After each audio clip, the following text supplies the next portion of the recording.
ebeboa why bloated pepa chow or stress 3p garlic mixture 0201 000021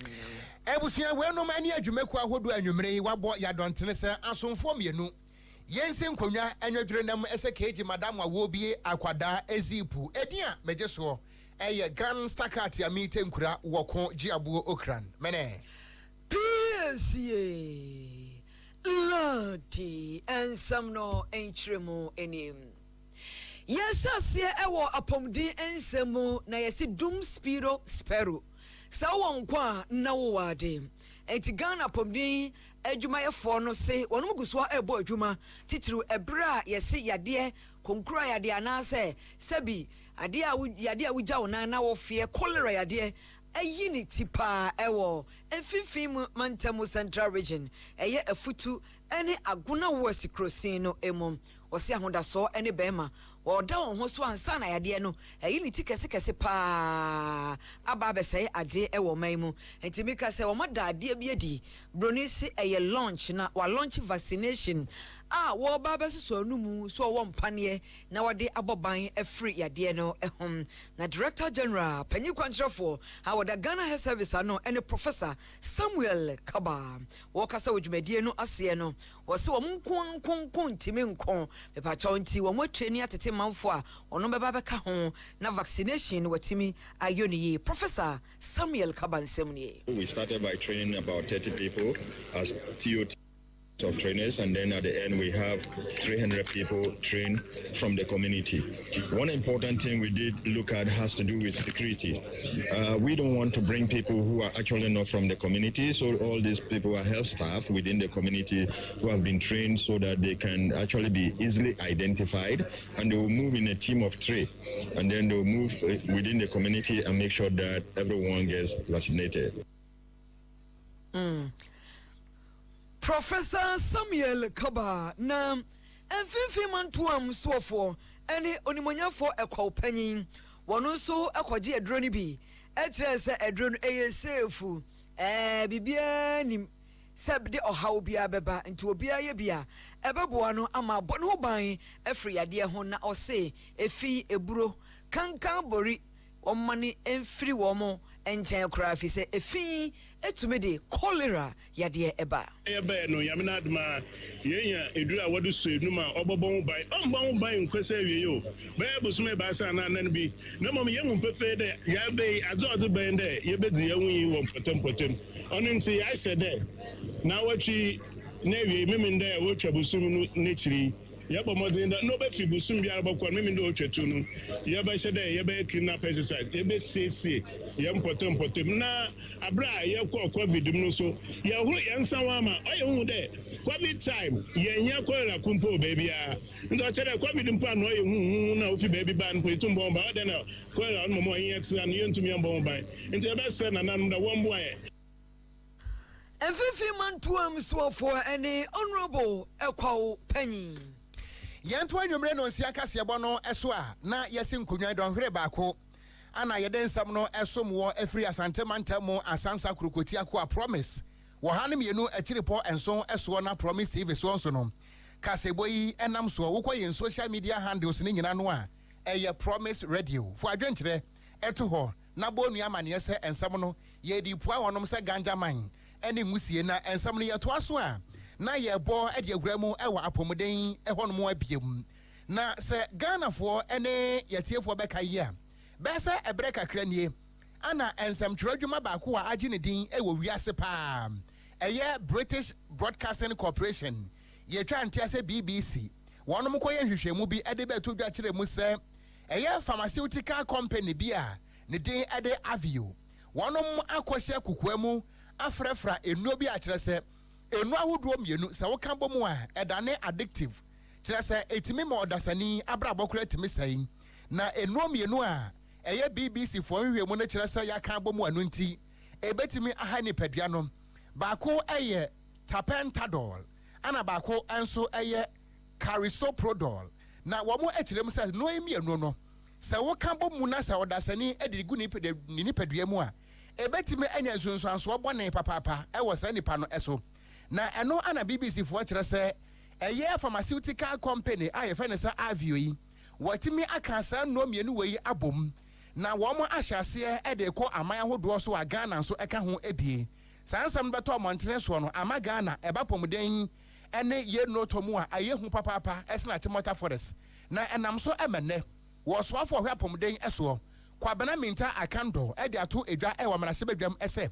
Enya de ese wo my Ghana ye betimi atena se ama se bi wo kwade ba wanyina frankoko. Na sansamu a BBC for de ba ye no. Ama se Ghana ye ni ada ho papa eno nti wono mo apomden aso ye no. Ene bambofo eye security agencies no. Wono mo akaba kirim se ntampe homa e to ban aboban ayere bambom se na be ya se nno yi a ye ka ho asem no. Ebi entimi ntwinity empo ewa Ghana. Na empo kra no wo mo ekirem se no ni bi edinkan apiemu ewa Ghana hanom a wo mo beti agu montre so pass se bi asasrepe abo edi awuram eye over the counter drugs fence stores ahodo ni nyina ana afenso no ba bi eto no ni nyina no eye kwabena minta kando ekirem se wone bambofo ebebo awuram Ghana fa na ba bibiada na sa enuno no obro ne se eye highly addictive as wadasani no mu a ebetima ha na adwen na yayi ni nyina edi afiri yedwa so wabra kwabena minta akando oswafo a wohwe apomde so kasa e wo mrase badwafie enda no emu nsem ne a joint task force involving the FDA,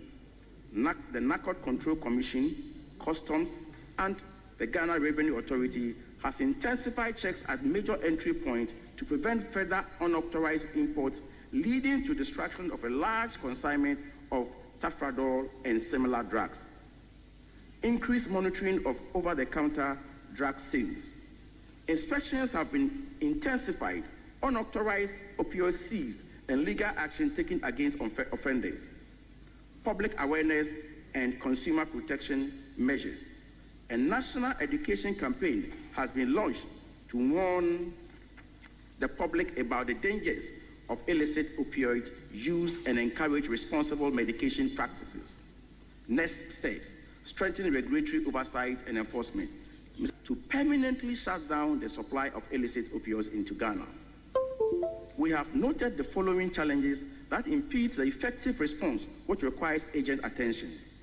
Unmanned borders allow for the illegal movement of opioids into Ghana. Limited inspection capacity for transit goods destined to other countries enables unregistered drugs to leak into the Ghanaian market. Intelligence sharing mechanism between the FDA, Customs, and NACOC needed to improve enforcement outcomes are suboptimal. Mr. Speaker, the Ministry of Health will therefore collaborate with the relevant bodies on the following initiatives: strengthening market surveillance and compliance monitoring. Ebusuani ayeti yi eye apomden esoafo awono ana woye emerase badwani ewo sahwi dwaboso kwabena minta akando ana ode sansem we atu edwa ewo parliament se sa ensem apie montere so no Ghana bambofo ategu montere so a wo rewra drug stores ahodo ni nyina na ya hwese ebi apie mu a na mpokra de apie mu no ye betwene nyina gu abonten atweja atom na esansa na wo kasa ewo mrase badwamunti woto pempemu anu atokuro ye wo emrase badwafo mienu nso ewo parliament ya nyasam kutwa obroni be kan se wonum eye medical doctors emu baako eye mrase badwani a ono owo kwole klote Honorable Dr. Zenato Ajima Rollins, Anna Lambusi Emrase Bedwani, eye Professor Dr. Titus Bayo. One of my so digina, and omo hrem se. Sa enonu a aba monte a ene ye kase ehu emani pada seneno. Eye ade se enya sunsuanso obonen. E wo ye Lambusi ana afenso no eye kwole klote ho. Enu nti sapomden so afo se obetu ho anamo a. Won to the ntam firi se nansan. Se wuduru eye kwole klote ana afenso Lambusi a emabuni wo bone se guna wo fa ne se wiafufu e ba ne sanu a ewurade ehu papa emu nsem ne. This particular phenomenon that we're witnessing is quite shocking, actually. As a matter of fact, in my constituency, we have a cluster of schools, the Niamugi cluster of schools, where people who are addicted to drugs have actually invaded the premises, where they harass children, they harass the teachers, and recently, in the last 3 weeks, one of the security personnel in the school was attacked by a gang of drug addicts and is now in 37 military hospital in a coma. Mr. Speaker, the ramifications of this illicit drug inflow into Ghana goes beyond the large scale, but it's affecting people's lives. It's affecting the security in our agencies responsible for this need to be strengthened. We had, up until a few weeks ago, collaboration between the U.S. government, specifically the Bureau of International Narcotics and Law Enforcement Affairs, with the government of Ghana in helping to combat some of this transnational crime and illicit drug use. Mr. Speaker, this is a national security issue because it affects our country in so many ways. It's affecting so many sectors, and it will probably require a whole, multidimensional approach in order to actually effectively deal with this issue. The issue raised by the BBCI investigation, in my view, smacks of deliberate poisoning because these drugs were not made for any medical purpose. They have never been used anywhere. And the combination is a terrible combination of a potent maxillary relaxant and a very addictive opioid. And when you take these two combined in one formulation, it is unacceptable. Enti enia yeti yi eye emrahye bedwafo mienu obana wodi nka kasa ye no eye emrahye bedwani a wono owo kwole krote abato mpesua so nkra pompode mantemu honorable Dr. Zenato Ajima Rollins eno no ana wo be me nso wode brofu twato yi enso eye MP a wono wo Lambusi honorable Dr. Professor Titus Beyo womanum nsem ana wote ye no Yemfri ho ne ko sikasemu fisekudiba wasaba yemfesika ni agrom enano ena His Excellency Awula John Dramani Asankusu Mahama Ghana bampanyi ebo nipa mienu din se Ghana yensika krobia batan Bank of Ghana wamonkohweso Dr. Johnson Pandit Esiama wono beye governor na fe ni first deputy governor wono so oboni din na ene Wamo eswai ewe Jubilee House na His Excellency Awula John Dramani Mahama asha won say wokoye adwuma no wanya adwuma ni ye wonfa akomamukan trimufan enya adwuma no ebie uno nso womomo Bank of Ghana sikakrobia ba time ho ban say eye sikakrobia ejina ho gran ejina ne namro mu a bibia matabata ho a ode ne ho enti wo hwene sa na nya adwuma se de beya ye man Ghana ebetumpon ewe sikasem eni mpuntu. The lessons of the past remind us of the dangers of fiscal recklessness and the lasting harm it can inflict on an economy. When government resorts to unsustainable consumption, expenditure, financed by excessive and unregulated printing of money, the consequences can be severe, from spiraling inflation, erosion of incomes, to driving millions into poverty. Such actions not only weaken public confidence in financial institutions, but also threaten long-term stability. To safeguard our economy from these risks, we must uphold responsible fiscal management, strict adherence to legal and regulatory framework, and protect the independence of the Bank of Ghana. As President, I'm committed to ensuring that the central bank operates free from political interference, guided solely by its mandate. This is the path to building a resilient economy, one where policies are driven by discipline, foresight, and the best interests of the Ghanaian people. One thing for sure, I'm not going to come and ask you to print more money.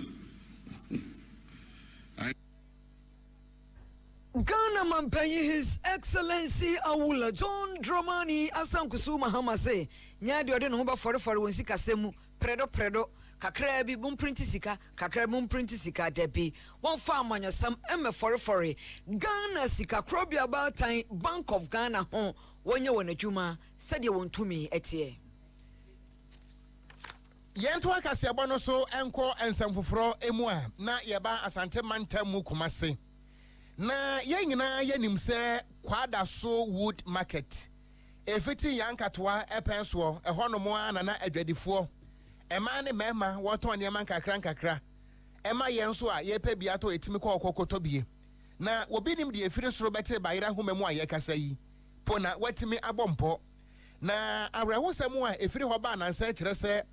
woja brantam eto kwada so wood market Emma adwapade edane asatoa enkofo apatade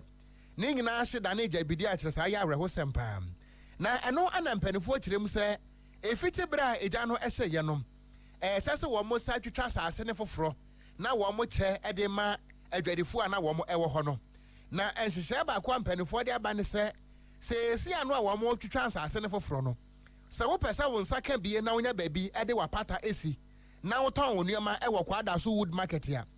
I just said titisika no 40 million and 4,000 Ghana cedis. I just said what you answer. Na eno ana adwadifo no kirem se there be adro no ohana no odin. Eno ntim panimfo ho mo boyfriend say eja branta mo eto mo modwapade asayi eye ka na aba. Na se bi obi a wotifu no ho so de yesa pa ne sumsan asotro mienu ani ha hanen. Eno ntim kampanimfo hwe na wo mo mra mu bi se na be ya wo mo a 40 million ansana apatada bre ye twama wo mo no wo mo atimi ateso kakra firi se 4,000 de ano ade pam na ene wo bra ansam no ekoso no yamane boni doctors twumasi dankwa ekopie mo hono mo a wo de amane bo sei anabra yen edwadifo a wakwa da so wood market a ewo asante mantan mu akasetia wondwa orisi ne foforo esan ejahyehyie a eto won bosomi a etwemu no sana obesanya biaye a otidi won dwuman ewo se obia chia enkani sika empem 9 metre 4,000 Ghana cedis anjahyehyie a eto won omo akwa ahonyehim nti wo sere mpanifo se omeka bi mawo babia anybody tell them, I was one. Now, your term say 12 by 15. Anybody cheer 4,000. Menoka say, a bit cheer more than 8,000, 9,000, 80,000, 800 million. Obia is an infidel now. I see. The church, I see. What you load? I am dying. And they say, also, Jessica. I don't know, they are appealing say. Nana Israel. Afibia Swa, what am I? Afibia Swa, 2,000. If you tell them, Saturday, I'm so much 2,000, and so 3,000. I am dying, and then they say, the teach him. Remember, I teach him, I am back. Number, dear, Aquaswa, your quad, so Hannah, Zamshayana, Ubahuna above. Way by ye, near Median, Ama assembly, no. Any of the 4 committee in our tenancy. Etwan, I must say, but it's hand my amanize soccer buying. Not quite them said it there.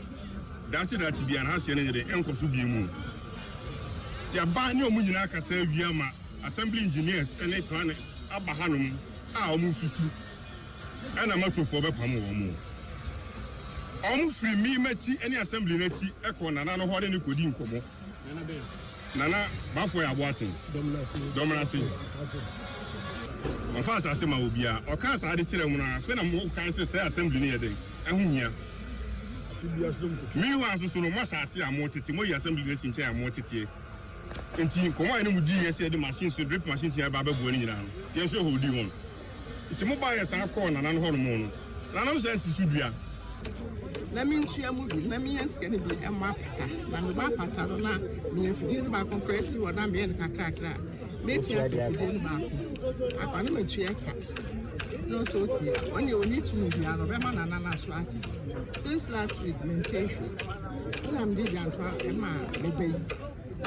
I'm a baker, and I'm. Ebusia, when I am maneboa, Yamani Boni, Doctors, Trumesi, Dankwa. One more, one can dream we could hear a Muslim out here. Na young call Saglami house and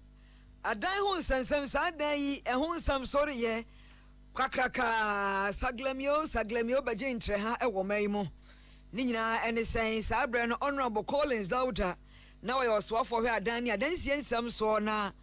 O free swan no moon, the better yes, say. Says Sikanoa, na no man ever saw Mudia Saglamidano near Deno. As and Sembi were home be brave, ever quarto. Na make us say, Sarge and Ania Diabo Honorable Collins daughter, and any Pamian sa a cahono.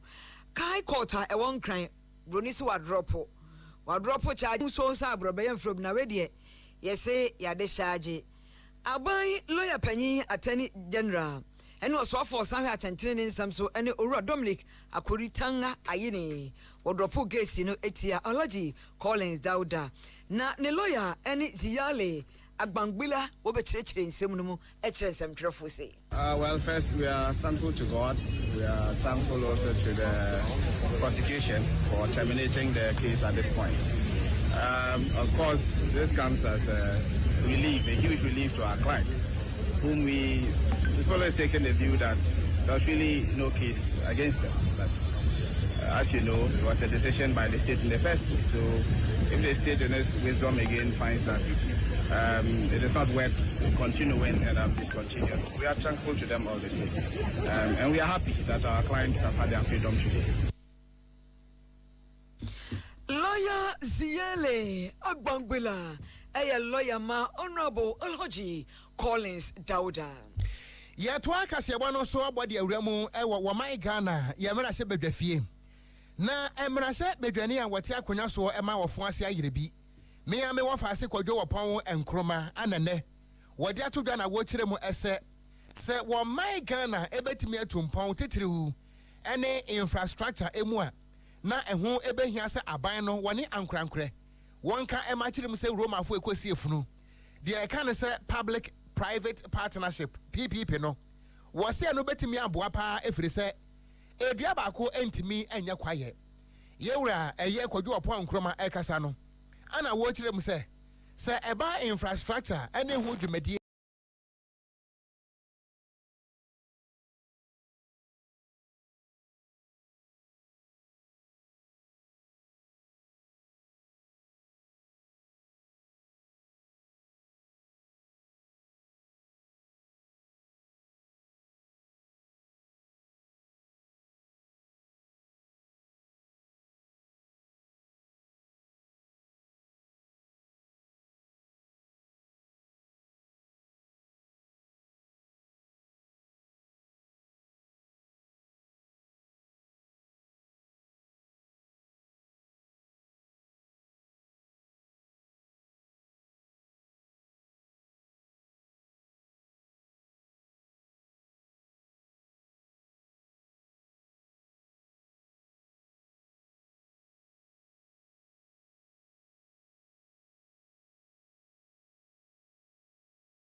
for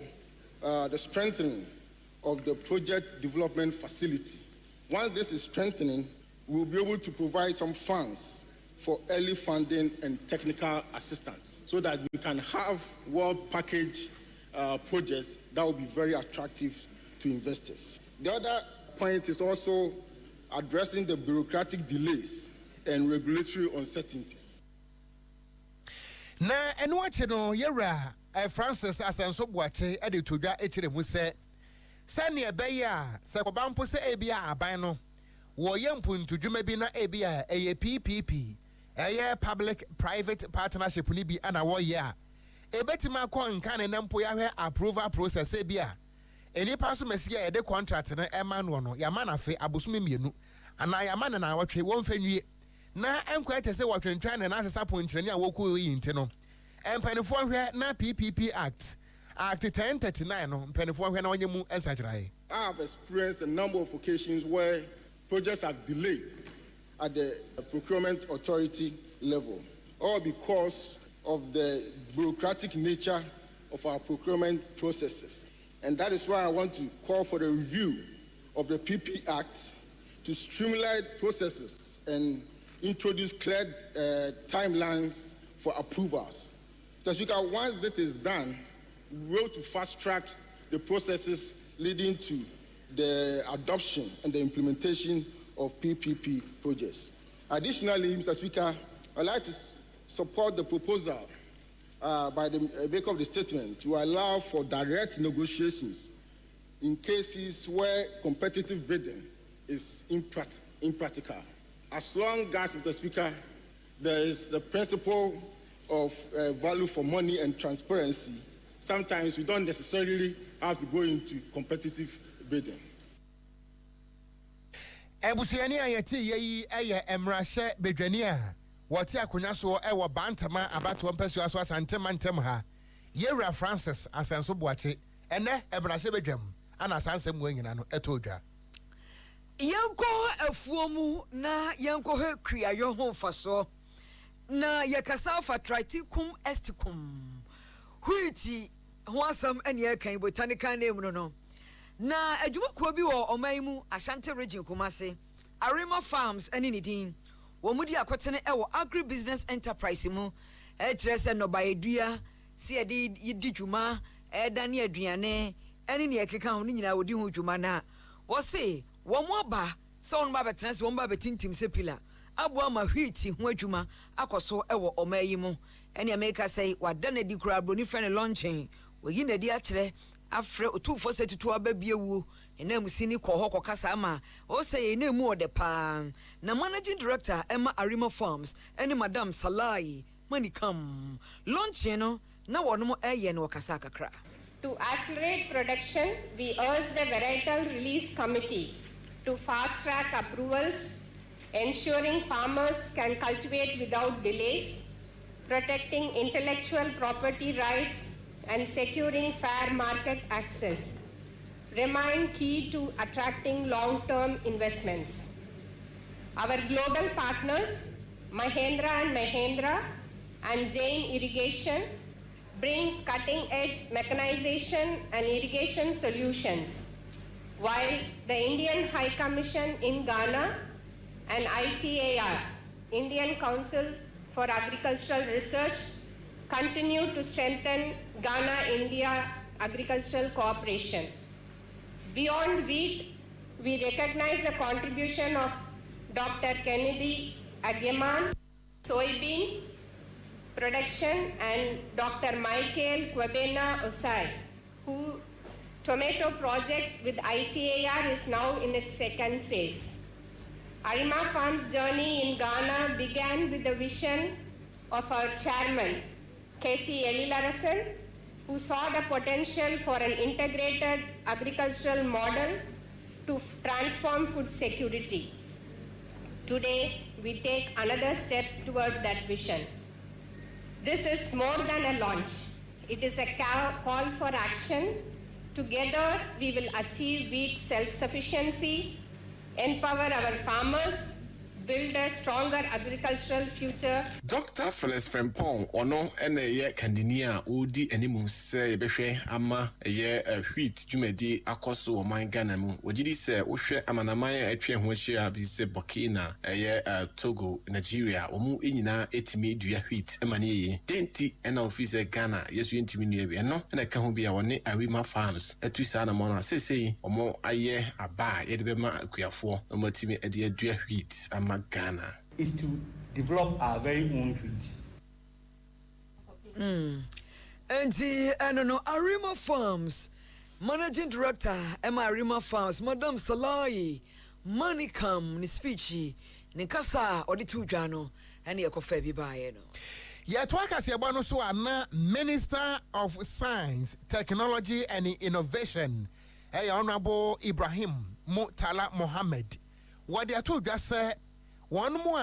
a total a scraps no a scrap dealers no. One more has one more niama and one much media one more ediano. En konyanso nsanso e wo bo ade bobre ene yatena ya environment no eso. Eno nti wochirem sa bad nsese bia ba. Ekwan ya fa so wa yeto enmura eguo ti se bia plastics ne ade no.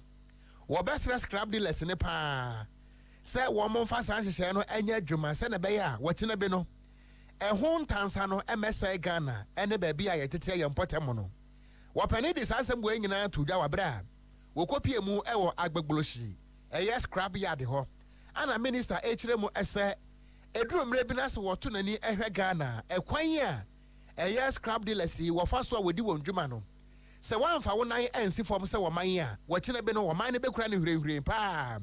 eno nti wo besre na wo kirem se ne se okopiem e wa agbagboloshi ene ne mpotem a senior scrap dealers wo sidi won dwuma no e ho ntansa ene ho sunsuanso bone no ahyase a eye ne ho eno nti mo hwe se mo bedi enhyehyɛ a aban de aba no eso na enkunya sunsuanso bone e wo man na pomoden eso particularly electronic waste disposal. We have a collection center here which had the responsibility or has the responsibility to collect this electronic waste from these young men and women and then give them some incentives. My information was that the young men are no longer willing to bring those, electronic waste here for the purposes of the incentives they get. And I wanted to find out what the reasons were. So I decided that it should be appropriate I visit here myself to ascertain what the problems or the reasons are. And when I came and I met them, we visited some of the activities, the challenges, and then interacted with them. They indicated their biggest challenge is the incentives that are given to them for the purposes of they given, their electronic waste to the collection center. So from here I'm going to constitute a committee chaired by the chief director himself so that we can review the incentives that are given to them. Any IAT Honorable Ibrahim Mutala Mohammed, one oye Minister of Science, Environment, Technology, so and our answer we atuda. Also for ye what patamua,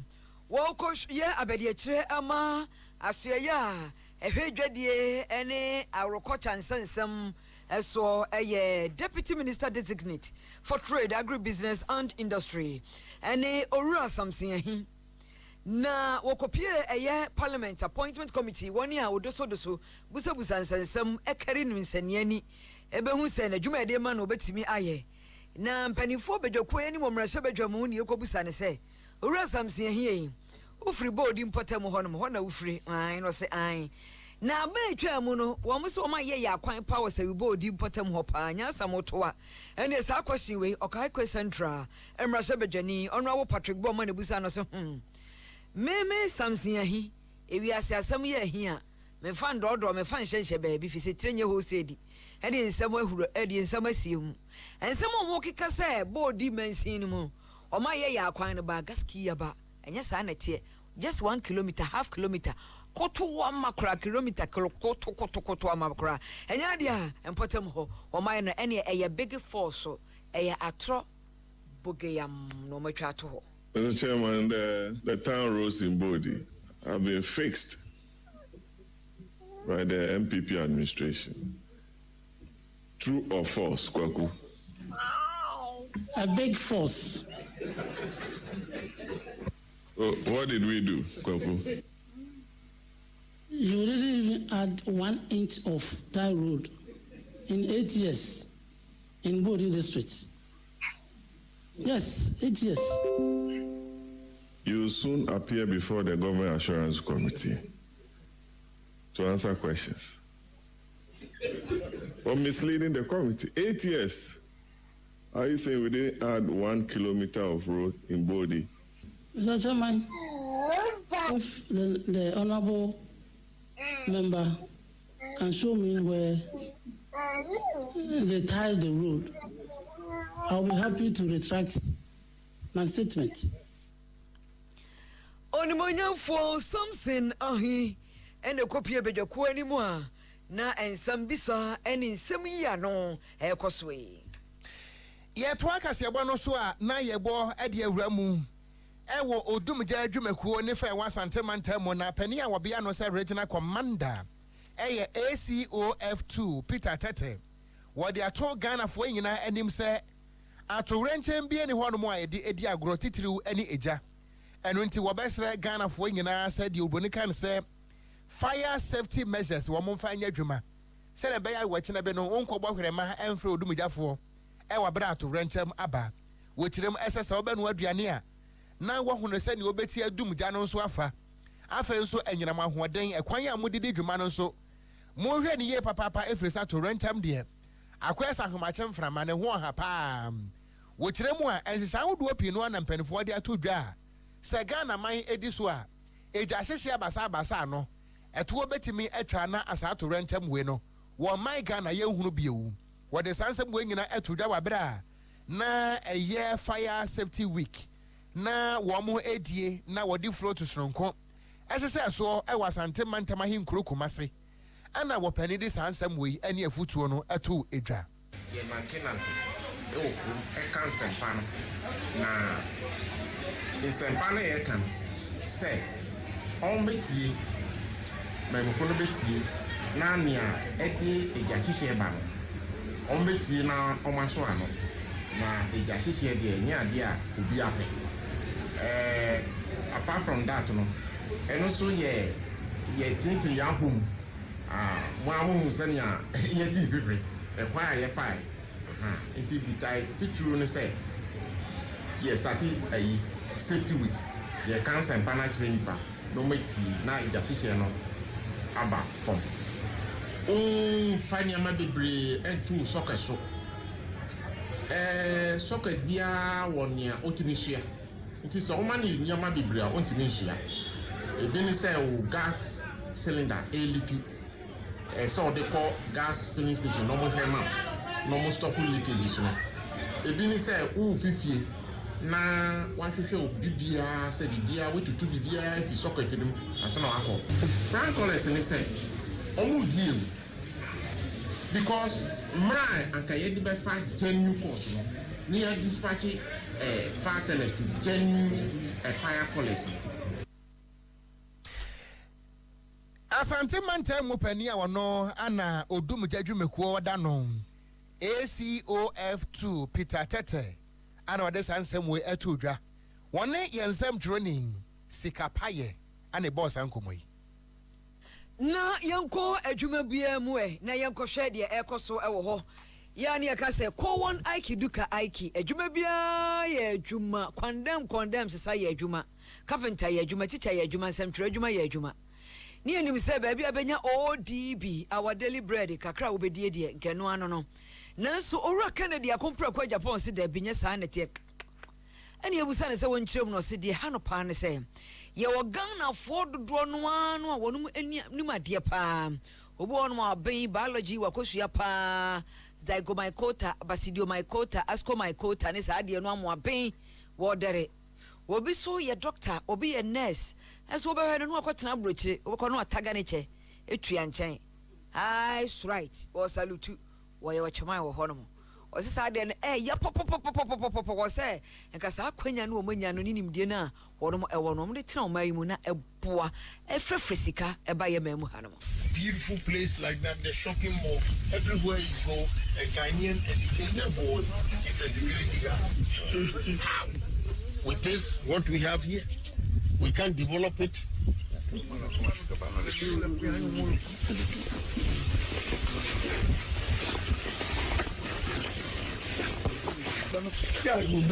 If you cooperate with me, you see me, I don't want to come in, start the project, then litigation. This man will come, the land is for me. This man will come, you know. But if it's yours, honestly, when I went to Anaku and Atidomi, and they showed the documents there, right there, I signed a check for two of them to start it. Don't mind helping you. Here is even closer. There is even closer. But I need cooperation. You all have to understand. You Adan people, Shege is Adan, right? Yes. And the gas. if you sell the land to me, a same family, then he will come and tell me, oh, this land is for me. Then he will take me to court. When I said to him, you also take me to court. No business will come. Ankane Asin Central Emrasho Bejani Honorable Kennedy Akomprako Ejapon. Yakwa Mfimfi Mantam Emu. Na Vice Chairman Edema NDC Amanyuko no Ewotwifu Atimokwa. Mensi mu eye Ora Prince Henry Ankra. Wonwa na wasan eye Chief Executive Officer Emma Dachehene Foundation. Wode ato Ghana fo nyina anim titiriw. Ane ankrankre ekwa hodo ensa abayase. Ana afenso no enwuma kuokuo ni nyina anim se eba empuntu nwuma wo mo hweye ana wo mo anane anto aban so efrise sofa ma men sofa ema wo hena pakan emu eya hapa wo tirem se edurumre bia na wotu nani ehwe Ghana akwa te se mpuntu nwuma no ye hu ne se aban nko ana se bio ne bedanie enu nti wono nko ana enso a wo se aban ne sa no a empuntu aya ehwe ne yensa entumi nka na wo ma chekere no eye meme de kakra ene won so de kakra na wakasa na wo kirem se leadership by example na wode sanse mu anyina no atudwa wabra na wo ye adoye eye enchanse ande board danso na wo cheche ede ama wo manfo ani adehye ni school adan hodo a wo subranta munti eso apepa e wotwifu atimokwa mensi emu a wo mu anya bie eye kropon ahodo no ebi eye twifu praso ana praso Methodist DA Basic School wo munya bi ana praso Sakola Park DA Basic School wo mu sinya wo mu de ana praso AD Basic School so wo mu se enka wo mu ede a wogina so ede to Ghana fo anim se eba atorentem ene wo ma ne nchekere a ankrankran so emre mu bi ngumesua me if it's anya ade a nipa ba ko betumi aye anya ade a dache foundation kwa betumi aye anya ade a NDC kwa betumi aye what you say anya ade a me as constituency vice chairman me kwa betumi aye e be sere se afoforo am say companies ni bi wa ha NGOs ni bi wa ha omo ani han so omo te yanka twufo tim kwa afo ade hye a omo akwantu a omo beti we no if it's emra so omo so betumi abeka omo na bibi kakra bi ase nwansan anya bi kra bosa ne nsem ti bibi kakra bi a omo so betumi aye sam de kakra amaye omo so betumi di bi abaso so se na ebe ya nkura no betumi anya ba bi a omo betumi di atena eni ayeti ye eye dwam tirani abedi akire adema NDC amanyuko no ewo twifu ati mokwa mensi mu mfimfire mantam Ora Prince Henry Ankra ana kasa yin na enwachi ana Ora Alfred Akume wono ana wogina eye District Education Directorate no ana moji niema nyina na wode aseda ema wopani Ankra se wadana sepa na bi mrebio Mami Augustina Takra, oye district director Chufu Timokwa anem madda e papa akwesi Ankrasi I so friend achi and yawayi doso na so nyame ni na so ni pansu eni ye bekase yawayi ye be kanfo so ama afoforo enso ye ne be enso se de ato ye no eso ndi dan kura ha se ye paso nyina na ye boso foforo se be a mofra no betime nya bepa esua de te be sra foforo san krankra NGOs ne ebusuafo abrochire eni Ghana babia se ombeso yemu ayentime ye dan ma ye emofrei wo hwe weda ye omu ye kaka mofra abom bia 3 classes ne aka 1 classroom tien ba ko jino menu akirade a ahometiwe ahon se district capital nti be sre se edom emeboa ye embeso ye mfe na yentime ye dan ama ye mofrei. Anyway, Ora Alfred Akume, wono ana wogina empenfo anamu ewotwifo atimokwa mensini mu ho eje adoye edema asuafo a wo ho aka dwamu afei amonyosem dom kwabenya abotompesua no ewo nkramantem yabaka ho na honorable adwasafo na wodi ni mrahye bedwa akonya no ewana na wodi ni mrahye bedwa no ewo na ofri ho no no honorable Michael Kwe no abegyinagire mu a wo MPP anemu ho no ma sanka yebeto oba no ama no na MPP anya so alata gongongongongong koye kura kire se eno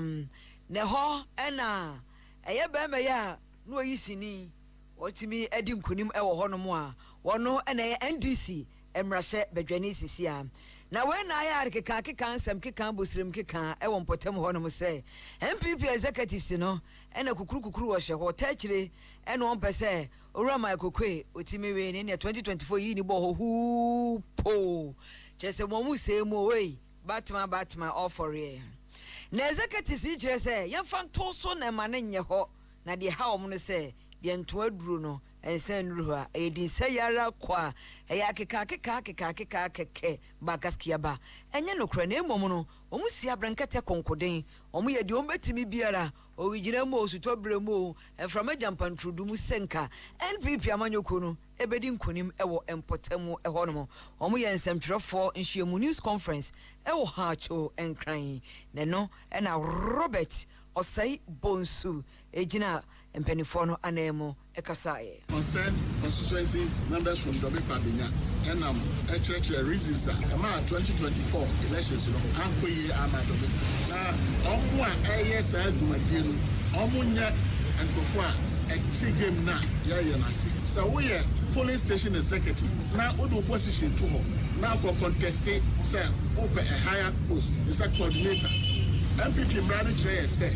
o kwado waja sasiti na afu enti ukọ na anya yi a unsa ma wachi ebi nemo sa ememe a bebubo omudi yenia alaji a contest as a coordinator onipo na ne contest ya no enya aduanan alaji enya adumiensa eno chese position no wanya usa ba ya no wo expect say the best ayo police station executive MPP emrano enchire sa na the omo kan say ye yi nipa ahansia afri album ni and ya rule adofu Domi Kwabenya 2020 na ye nyina do ye 1040 committee national edipaye and a share elections until nya police and nya Domi Kwabenya constituency executives and a share elections a cost of Ethiopia ama until nipa 1040 now we use 600 free more please I can say all the assembly at national transfer so more fat I don't see in Naswobi Mra. Some know because say none of the body. Oh yeah,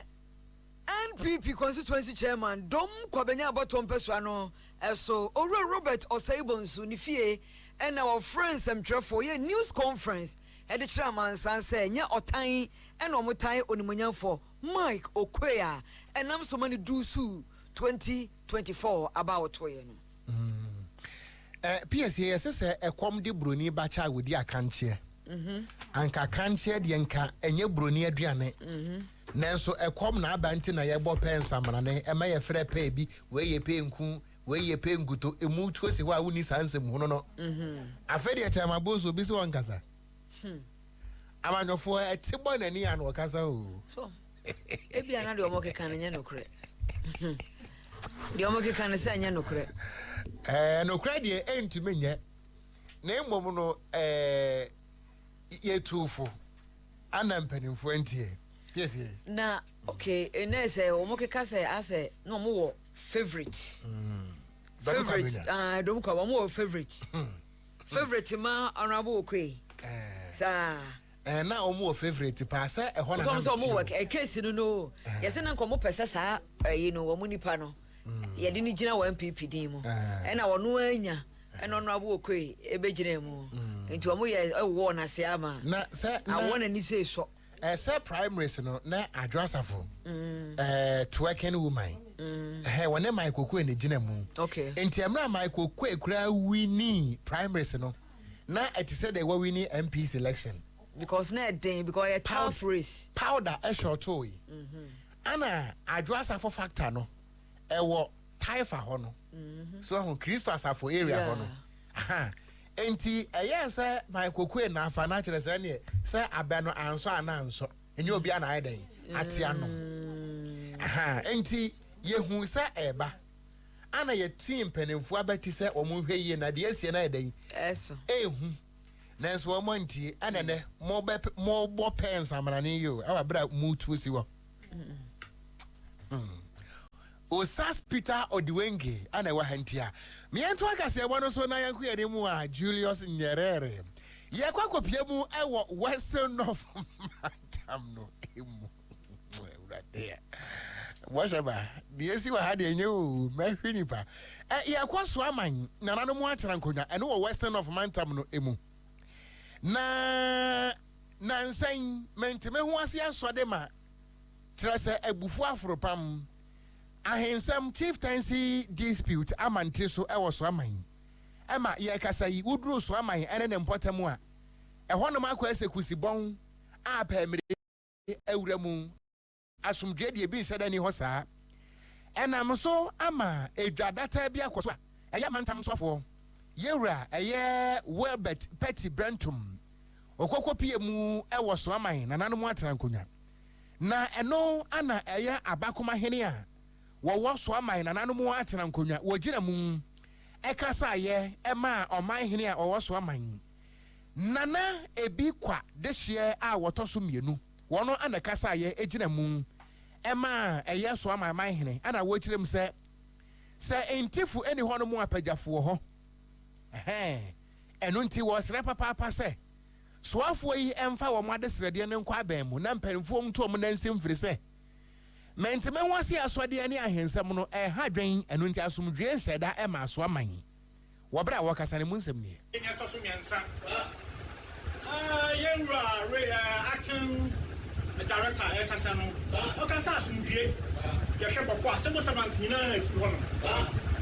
yɛntwɛn ma nneɛma nye nsɛmu ansa ahensɛm wɔ baabiaa dadeɛ so nso ɛwɔ ha baabia ne hɔ nom a yɛni yɛwɔ ha kakra wɔ ha nkɔmmɔ no bi bɛyɛ nkokoɔ mu yɛwura minister sɛ yɛne mu nyinaa yɛ development partners no yɛbɛsrɛ sɛ ɔno nso ɛbɛboa yɛ ama asomdwe nso abasoa ma no na yɛtumi afa yɛntoma pa afira sɛ asomdwe ne ahemfie a asomdwe ne party no mu a asomdwe ne assembly hɔ nom a yɛkɔɛ anaasɛ yɛbaeɛ wohwɛ soama na nka yɛbɛtumi anya nneɛma pii ahwere yɛ ɛfiri sɛ nkambɔ mu a ɛwɔ sɛ soama man yɛnya no ɛne a yɛte yɛyi ɛyɛ abakoma hene a wɔwɔ so aman nananom atera nkonya nana ebi kwa dehyeɛ a wɔtɔ so mienu ana wɔkasa yɛyi na ɛno akyi no ana Western of Mantam no so afoɔ Honorable Welbert Petty Brentum wɔde ato nananom anim sɛ ampa yɛregya wane yɛde aso a na ato pɛmpɛm nso a wotu kuro nti wɔnom bɛhwɛ ama asomdwe no a so aman ɛhwehwɛ no wɔn nsa atumi aka ni asomdwe a ɛm sɛ yɛntumi ɛyɛ nti yɛbɛsrɛ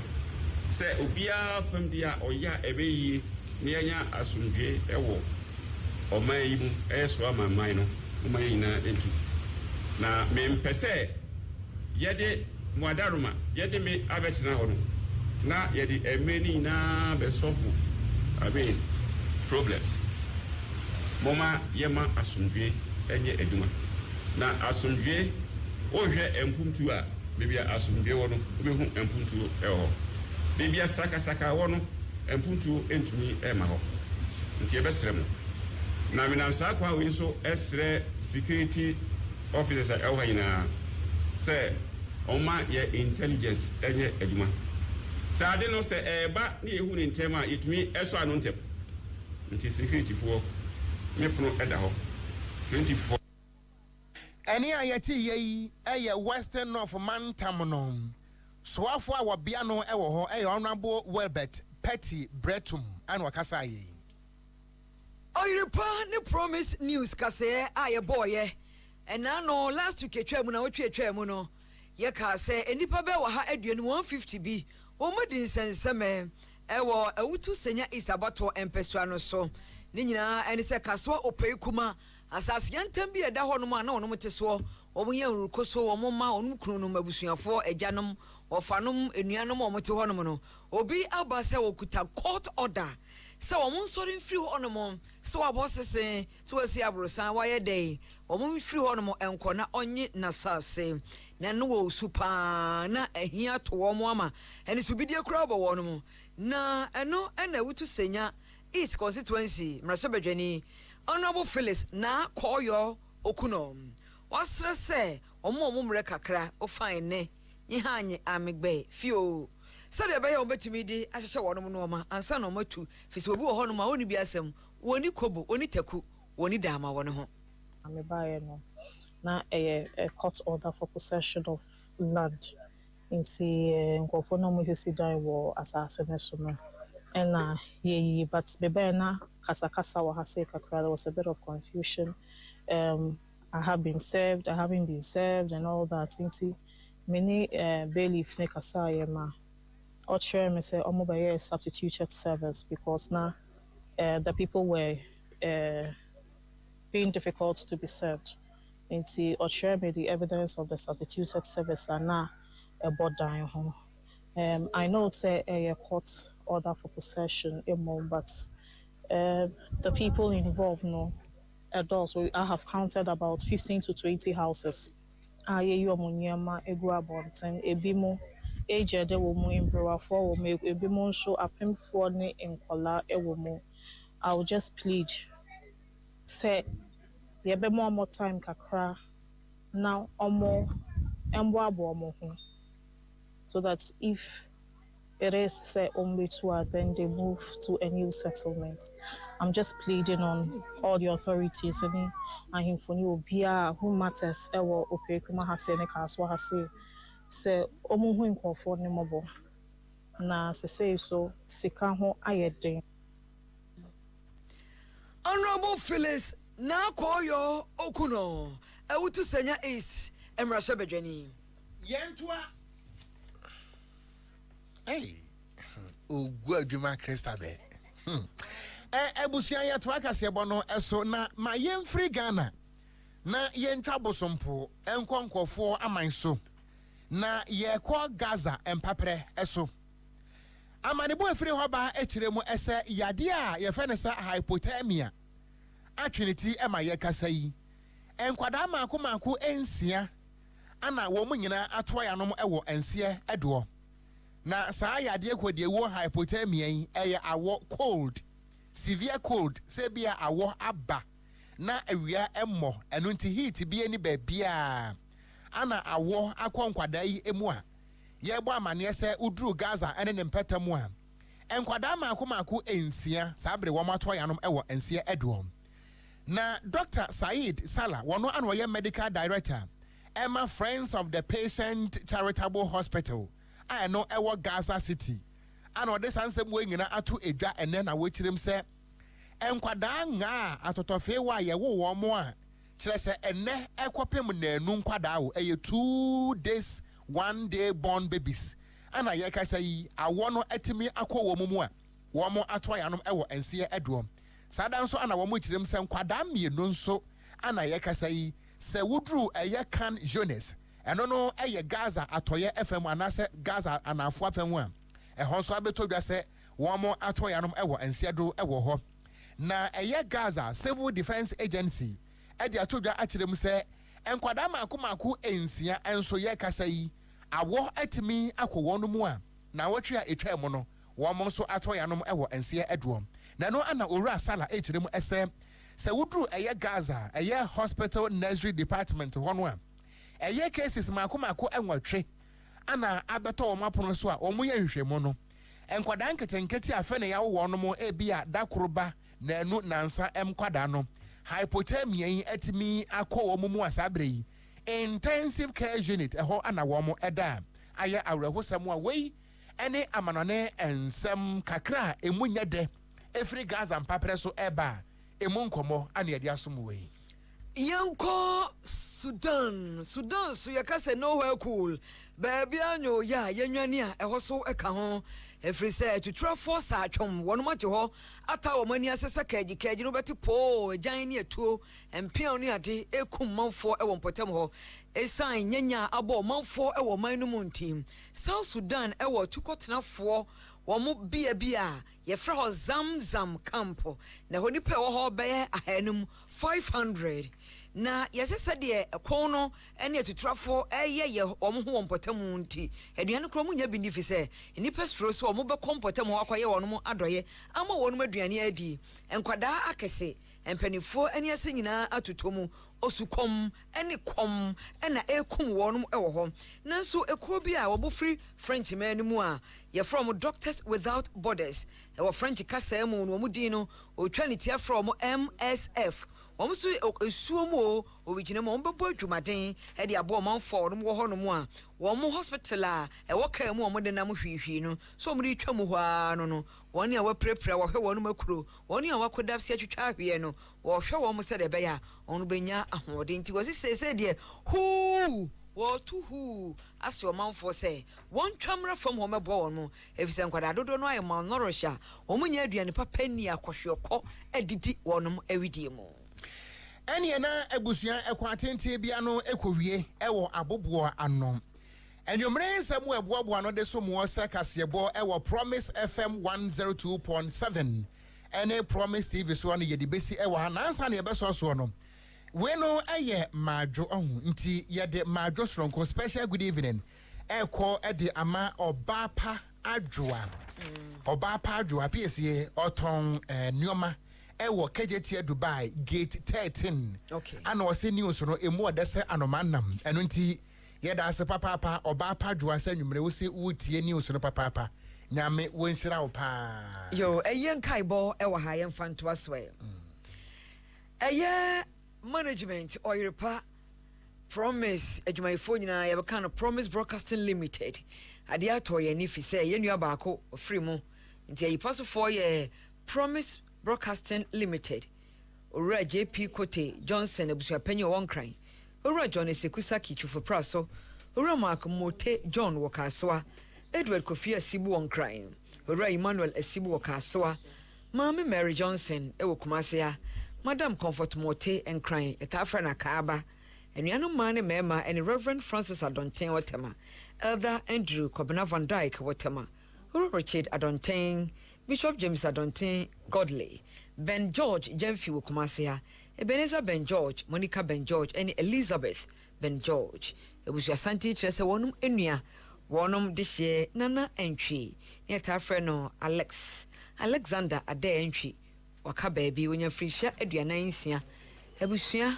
e ka won tripam ho no yi paso hene kire se yakopon bo a yenyi Alex se bi ne mfa mu no ntompam me de di anim ya first match ya e wo Central Police Park edum ahomache no nan na afei omo yaye ufusuma no pa animate no animuti a yaye ufusuma ma no Police Park ho no ma Central Police Park edum na afei yakwa akokora no yebekora no memenda na yefri ho no mu a yebesi nkonwa ewo Central Police Park no so na afi eyuyo amanie bia no yayo no ewo so edeja Alexander Ade entwi kwan amana kɔ ne bɔfo nkyɛn afi kwesi ada second match no yebetoa eyuyo no so donko akosi enwumre no nsia Alex mo amunim no no yɛ adwuma Oyerepa FM no ubonde bia no ayɛ busy ai hane ha obekɔ onamu ani opɛ adwumaden ono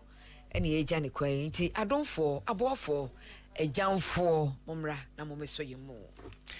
ebusua ye begina we so na ensam ne nyina no ye de asi na yemfa aseda ema kasebo semufo yera Emmanuel Odro Korea wono na semu ema yan ana Jimmy Cliff ene ni news team ne nyina newsroom wono mo ayadwuma pa MCR ene server room so wono mo ayade na 2 traffic controllers na nwumre wo mo ba piepia mfidie ne ma yan e wo studios ha ogu adwuma Fresla the first ana sister Christabel ahofadua awurade me hu na me wuse tam wonum boy ya chiri dom akenkanfo mienu edia wobem edia mejeso gan stakat ya mite nkura Okoyeabour Okran mene